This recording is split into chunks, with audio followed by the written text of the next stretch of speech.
Congressman Bereuter. Thank you, Mr. Chairman. Gentlemen, thank you for your testimony and for your responses to questions and your public service. In the short time I have available here, I'd like to focus on the future on the basis of the information we know about what has happened.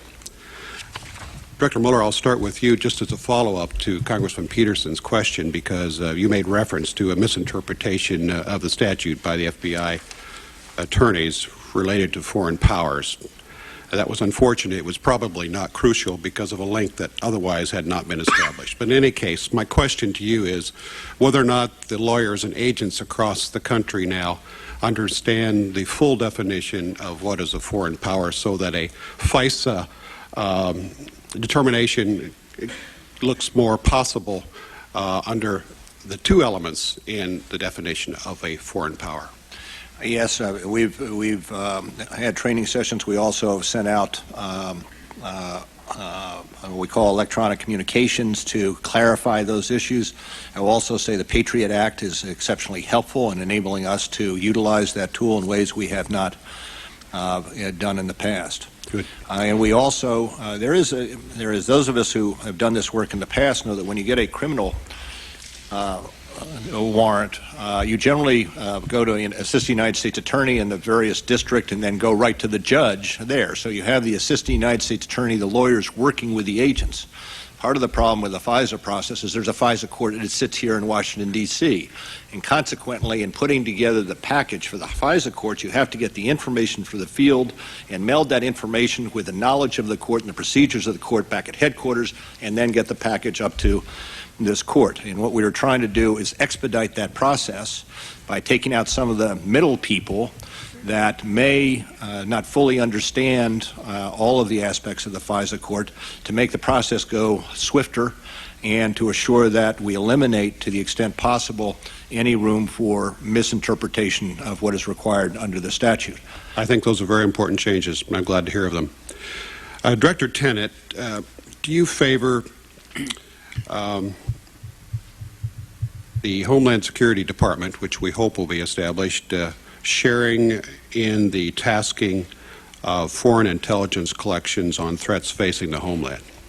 Well, I think as a customer, we naturally will take analytical tasking and whatever help the Homeland Security Department needs. We will treat them the way we treat all of our senior customers.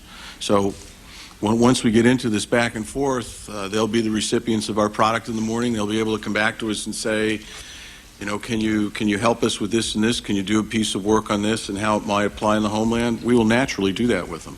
I think that's a good accommodation, but it does seem to me that there are cases where the requirements of the Homeland Security, or certainly the priorities on them, might be different than they are for the Central Intelligence Agency or the Department of Defense or the FBI.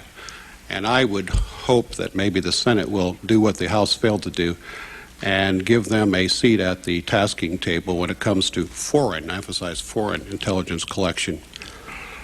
And in fact, I offered that to our Rules Committee to make an order. I'd like to turn to you, General Hayden.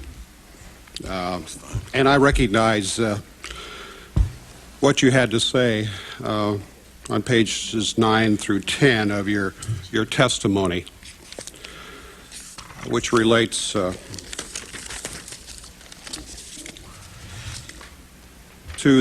your predecessor, for example, in the 70s, and the message he got here from that Congress at that time. But we've learned that NSA, apparently for policy reasons, decided not to target international communications of individual foreign persons in the USA intentionally, even though it would have been possible, it appears, to obtain approval under FISA for such collections. Why did the NSA adopt that policy, General? No, we do get FISAs, but you're right. There are several classes, I'll use the word targets, in which we would pursue a FISA, and there are others in which we would turn that over to the FBI. A couple of reasons. One is, as you've alluded to before, the history of the agency suggests it needs to exercise great care in what it does within the United States of America. Beyond that, though, no matter who would get the warranted collection, in this case NSA or FBI, you would create a seam between two organizations. If we were to get the FISA, the warranted collection for a protected person inside the United States, we would close the seam between our information gained from SIGINT internally and the information we would get externally through our normal processes. That seam would be very tight. But the seam would be quite wide between the SIGINT information being gained about that individual and the other information that would be gained by the FBI through all their other tools. You've got to make a call, and I think in general the call is accept the seam between what I'll call domestically derived and SIGINT derived from overseas, so as to put all the information you're getting about this person inside the United States into one basket under an FBI rubric, so that all the tools being used to gain information about this target, Including your assets? and then when asked by the FBI, and this is commonplace, the FBI would ask us for technical support, but the action would be carried out under their authorities. Thank you. My time has expired, Mr. Chairman. Thank you very much, gentlemen. Thank you, Congressman.